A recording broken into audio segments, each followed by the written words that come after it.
Здравейте, скъпи приятели на планетата! Нашата Земя е като нежен гигант, който ни носи през космоса. И точно както ние понякога се нуждаем от помощ, нашата планета понякога ни изпраща малки знаци, малки сигнали за подкрепа. Един такъв сигнал е лекото повишаване на температурата, само половин градус. Това е начинът на Земята да каже: «Хей, можеш ли да помогнеш малко?»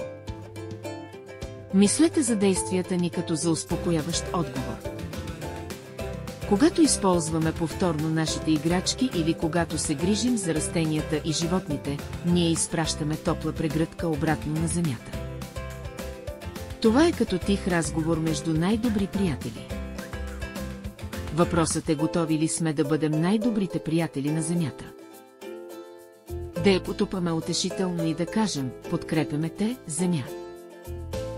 С всяка проява на доброта ние правим връзката си още по-силна.